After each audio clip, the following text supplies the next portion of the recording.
Located on the south face of Mount Hood and home to a historic hotel, Timberline Lodge is the only ski resort in North America to feature a year-round operating schedule.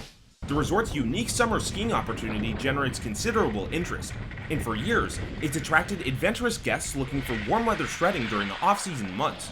However, the mountain faces stiff competition during the core winter season, so is it worth it for a more traditionally timed ski vacation? In this video, we'll go through what you can expect from Timberline's overall mountain experience no matter when you go, and then we'll go through how the resort stacks up in our overall rankings. If you find this information helpful, be sure to like this video and hit subscribe so you don't miss any of our content. And if you haven't already, be sure to follow us on Twitter, Instagram, and TikTok, where you can follow along for exclusive content you won't see in our videos. Timberline's snow quality varies throughout the seasons but is strong overall. During the winter months, Timberline generally sees high quality snow but variable conditions. The resort sees a number of powder days throughout the winter, although not quite as many as at some Washington resorts. However, the accumulation tends to be less wet and heavy than at those mountains. Winter wind and storm cycles can bring about windswept icy conditions, especially in above-treeline, upper mountain areas. Spring and summer give way to more consistent, sunny conditions and soft snow, although windholds still do occur occasionally. Timberline's snowpack gradually recedes as the summer goes on, and less of the footprint remains skiable as the fall approaches. By May, only the high alpine Magic Mile and Palmer lifts remain open, and by June, it's usually only Palmer that still services skiing. By late summer, only the terrain above Palmer's mid-station, which is only set up when needed, remains open. Timberline's ski area boundary ends well below the summit of Mount Hood, but guests can hike above the resort to access backcountry terrain. This is especially popular during the late spring, but this area is unpatrolled, so be sure to bring a proper avalanche beacon and shovel if you go. Timberline's year-round ski season claim holds shakiest during the early fall. Past Labor Day and through Thanksgiving, the resort spins the Palmer lift only on select weekends, and only should enough snow remain. In many years, the snowpack recedes too much for the lift to spin at all, and guests will have to hike to reach what remains of the Palmer snowfields. But the off-season doesn't last long. Winter lift operations generally resume sometime in November, with the exact opening date depending on fall storm cycles and the snowpack. Timberline is known for one of the strongest terrain park setups in the Pacific Northwest, with a freestyle presence on the mountain year-round. During the winter months, the overwhelming majority of features exist off the Storm and Norman lift, including boxes, rails, jumps, and half-pipes ranging from small to large. Park features get beefed up during the spring, with special events featuring exclusive builds throughout April and May. The park moves up to Palmer during the summer, and continually receives resetting as the snowpack recedes. At a first glance, there's a lot to like about Timberline, no matter when you go. The resort certainly isn't the biggest, but on paper, it boasts a massive vertical drop across quite varied terrain.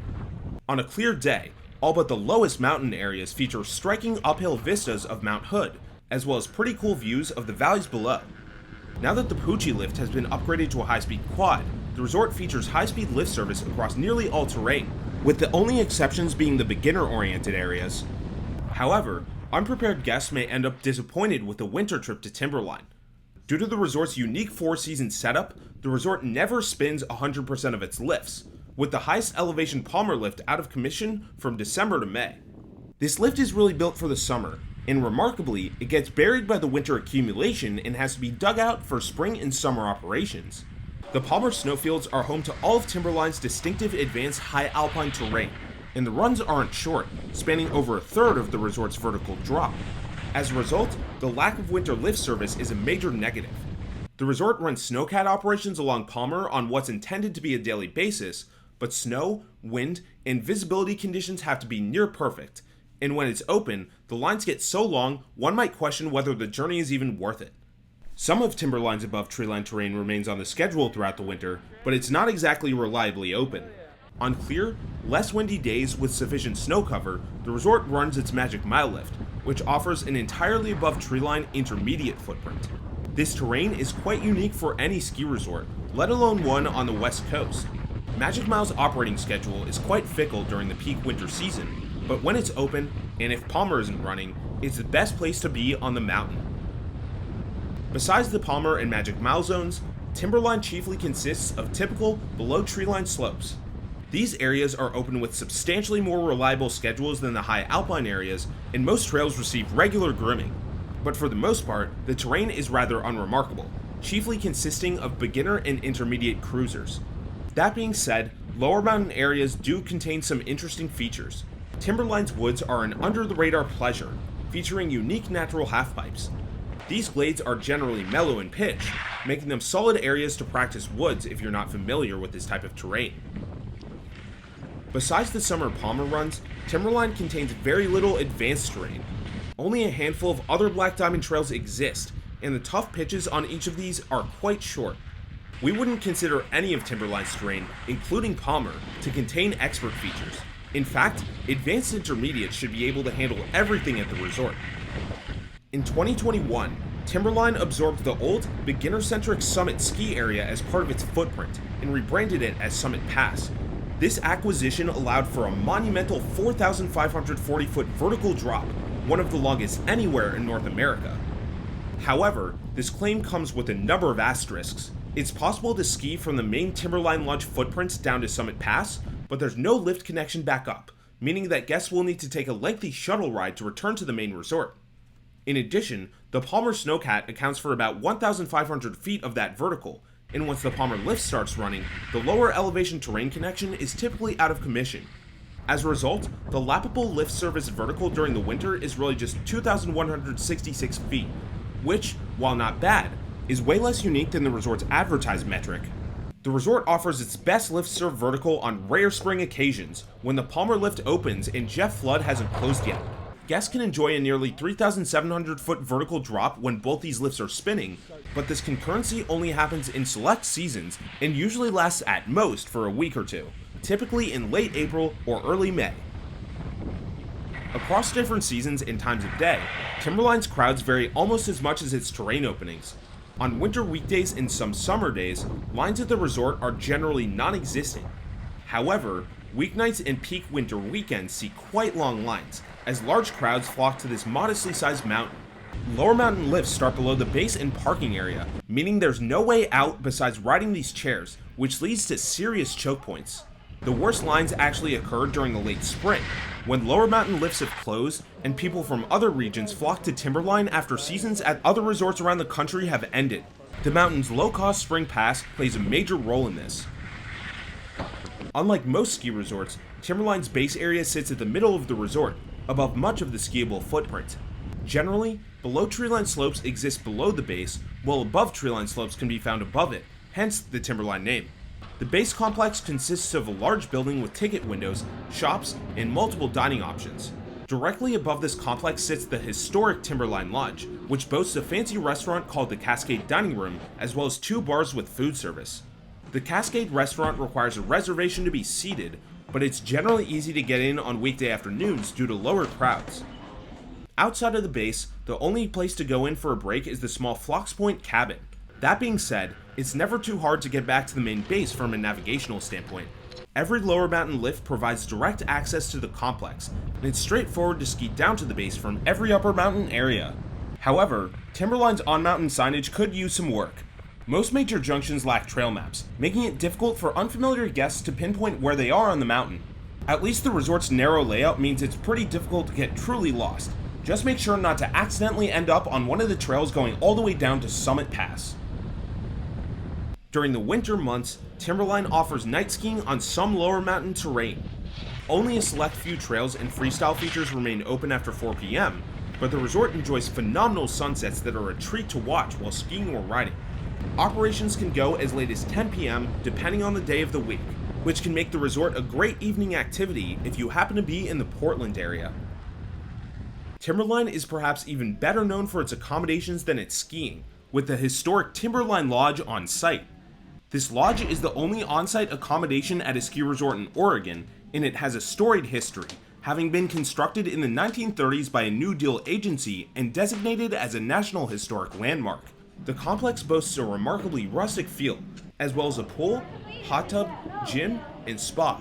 However, due to its age, the building lacks the noise isolation and climate controls one might expect from a nice hotel. Prices are on the higher side.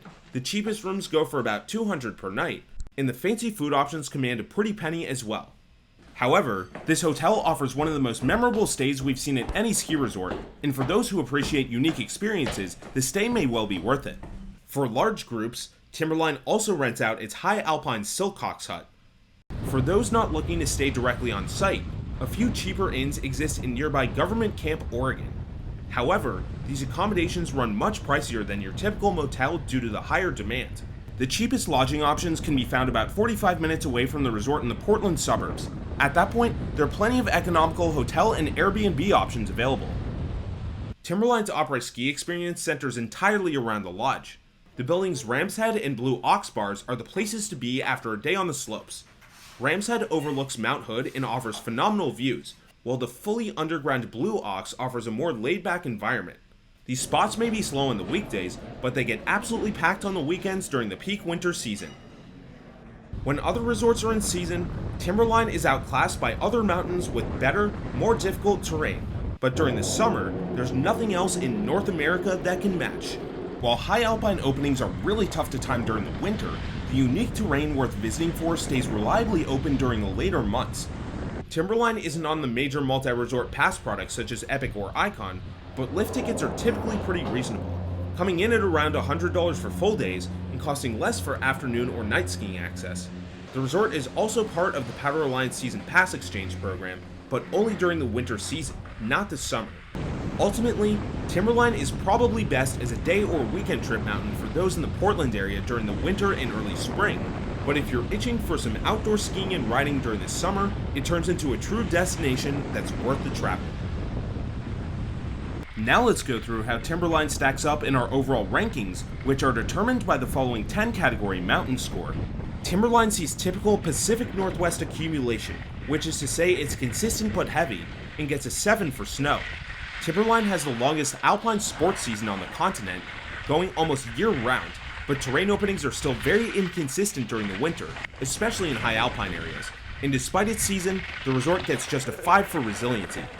Timberline boasts a 1,135-acre skiable footprint and a 1,685-acre footprint from boundary to boundary, earning it a 5 for size. Timberline's footprint extends across all types of elevations, but is very much on the easier side, and the resort gets a 6 for terrain diversity. Timberline slopes are less difficult than every major destination ski resort and more akin in technicality to some local hills, and the resort gets a 3 for challenge. Timberline boasts high-speed lifts everywhere except for Summit Pass and the Bruneau Bunny Hill, but only 73% of its skiable footprint is directly lift-served during the winter, and the resort gets an 8 for lifts. Timberline's crowds vary throughout the season, but the resort suffers from a number of unavoidable choke points due to its layout and gets a 4 for crowd flow. On-mountain facilities are decent with a very fancy mid-mountain base lodge and a less frills out-of-base cabin, and the resort gets a 6 in this category. Timberline signage could use some improvements, but its narrow, long footprint is fairly intuitive to get around, and the resort gets a 6 for navigation.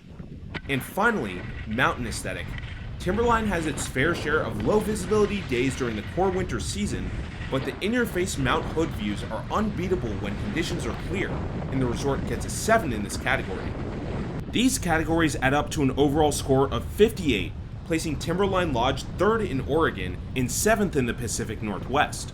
Timberline does hold its own against local competitors during the winter thanks to its high-speed lifts and decently sized footprint, but it's no substitute for the best Rockies and West Coast destinations, and especially falls short in challenging terrain.